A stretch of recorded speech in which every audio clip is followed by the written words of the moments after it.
அனைவருக்கும் இதயத்தின் பொங்கல் நல்வாழ்த்துக்கள். பொங்கலோ பொங்கல்.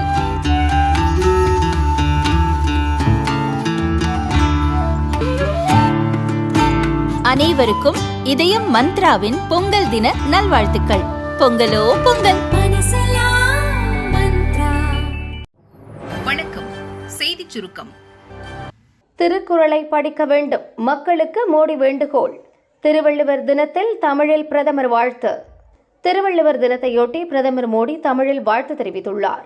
ஏராளமான மக்களுக்கு உத்வேகம் அளிக்கும் படைப்புகளையும் சிந்தனைகளையும் கொண்ட பன்முக ஆளுமை திருவள்ளுவருக்கு மரியாதை செலுத்துகிறேன். நல்லிணக்கமும் கருணையும் நிறைந்த ஒரு சமூகத்தின் மீது அவர் நம்பிக்கை வைத்தார். தமிழ் கலாச்சாரத்தின் சிறந்த அம்சங்களுக்கு அவர் எடுத்துக்காட்டாக திகழ்ந்தார். திருவள்ளுவரின் சிறப்பான அறிவாற்றலை வெளிப்படுத்தும் திருக்குறளை அனைவரும் படிக்க வேண்டும் என கேட்டுக்கொள்கிறேன் என பிரதமர் மோடி கூறியுள்ளார். திருவள்ளுவர் தினத்தில் தமிழக மக்களுக்கு நான் முக்கிய வாக்குறுதிகள் அளிப்பதாக முதல்வர் ஸ்டாலின் தெரிவித்துள்ளார். சமூக நீதி மற்றும் மதவாத சக்திகளுக்கு எதிராக போராடும் துணிச்சல், வறியோர் எளியோர் வாழ்வு உயர மனிதநேய திட்டங்கள், இளைய சமூகத்தின் அறிவாற்றல் வளர்க்கும் முன்னெடுப்புகள், தொழில் வளர்ச்சிக்கும் மகளிர் மேம்பாட்டுக்கும் ஊக்கமளிக்கும் ஆக்கப்பணிகள், இந்த 4ம் தமிழகத்தில் தொடரும் என்று முதல்வர் ஸ்டாலின் வாக்குறுதி அளித்துள்ளார். உதயநிதிக்காக காத்திருந்து லேட்டாக தொடங்கிய ஜல்லிக்கட்டு. மதுரை பாலமேடு ஜல்லிக்கட்டு போட்டியை இன்று காலை 7:30 மணிக்கு துணை முதல்வர் உதயநிதி தொடங்கி வைப்பதாக அறிவிக்கப்பட்டது. 9 மணி ஆகியும் அவர் வரவில்லை. களத்தில் இருந்தவர்கள் பொறுமை இழந்தனர். இதனால் கோயில் மாடுகள் அவிழ்த்து விடப்பட்டன. 2 மணி நேரம் தாமதமாக 9:30க்கு வந்தார் உதயநிதி. கொடி அசைத்து போட்டியை தொடங்கி வைத்தார். உலகளவில் கொண்டு சென்ற நமது மாண்புமிகு தமிழ்நாடு துணை முதலமைச்சர் அவர்களே, தற்போது இந்த உலக புகழ்பெற்ற பாலமேடு ஜல்லிக்கட்டை சீறி வந்த காளைகளை எதிர்கொண்டு வீரர்கள் அடக்கி பரிசுகளை அள்ளி வருகின்றனர்.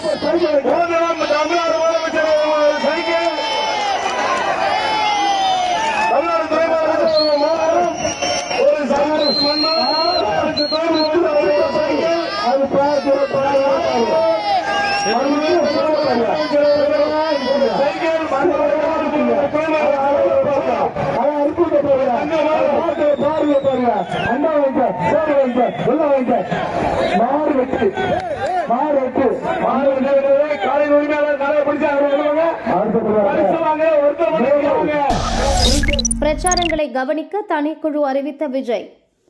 தமிழக சட்டமன்ற தேர்தலை முன்னிட்டு தவிகவின் பிரச்சார பணிகளை கவனிக்க தேர்தல் பிரச்சார குழுவை அக்கட்சித் தலைவர் விஜய் அமைத்திருக்கிறார். 10 பேர் கொண்ட இந்த குழுவில் பொதுச் செயலாளர் ஆனந்த், ஆதவ் அர்ஜுனா, செங்கோட்டையன் உள்ளிட்டோர் இடம்பெற்றுள்ளனர். சட்டமன்ற தேர்தலையொட்டி மாநில, மாவட்ட, தொகுதி அளவில் தேர்தல் பிரச்சார பணிகளை மேற்கொள்ள இக்குழு அமைக்கப்பட்டிருப்பதாக விஜய் தெரிவித்துள்ளார்.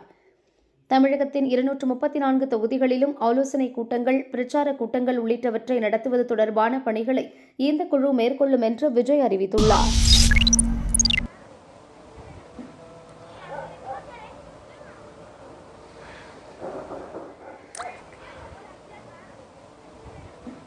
இந்தியா பாகிஸ்தான் எல்லையில் சம்பா, பூஞ்ச் மாவட்டங்களின் ராம்கர் செக்டாரில் எல்லை கட்டுப்பாட்டு கோட்டுக்கு அருகே பாகிஸ்தானின் 2 ட்ரோன்கள் இரவில் தென்பட்டன. நமது எல்லை பாதுகாப்பு படை வீரர்கள் அவற்றை சுட்டு வீழ்த்தினர். கடந்த ஒரு வாரத்தில் மட்டும் 3வது முறையாக சர்வதேச எல்லையில் பாகிஸ்தானின் ட்ரோன்கள் தென்பட்டது. கடந்த 5 நாட்களில் மட்டும் 15 ட்ரோன்கள் அத்துமீறி நுழைந்ததாக பாதுகாப்பு படை அதிகாரிகள் தெரிவித்தனர்.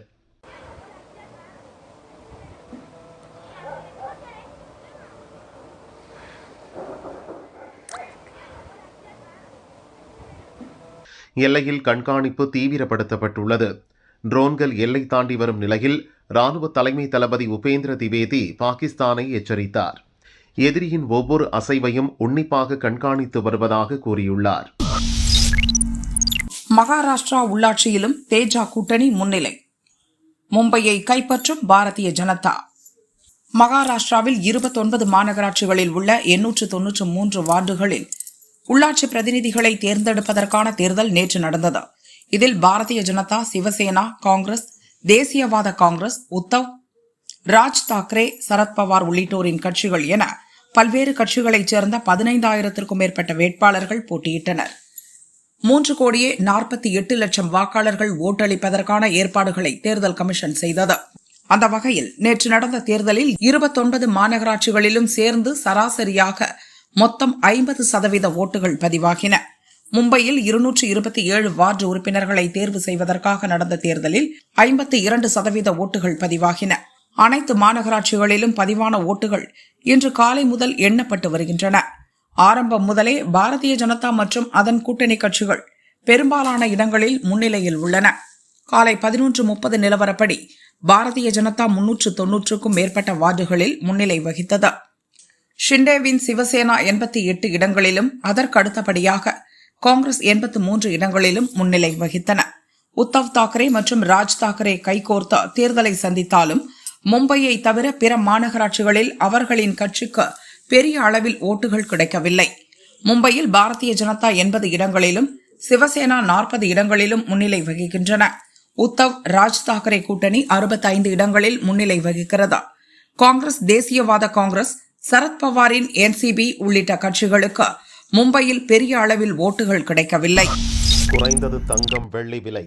சென்னையில் 22 கேரட் ஆபரண தங்கத்தின் விலை இன்று சவரனுக்கு 480 ரூபாய் குறைந்துள்ளது. ஒரு சவரன் 1,05,840 ரூபாய்க்கு விற்பனையாகிறது. கிராமுக்கு 60 ரூபாய் சரிந்து 1 கிராம் 13,230 ரூபாய்க்கு விற்பனையாகிறது. புதிய உச்சத்தை தொட்டு வரும் வெள்ளி விலை இன்று சரிந்துள்ளது.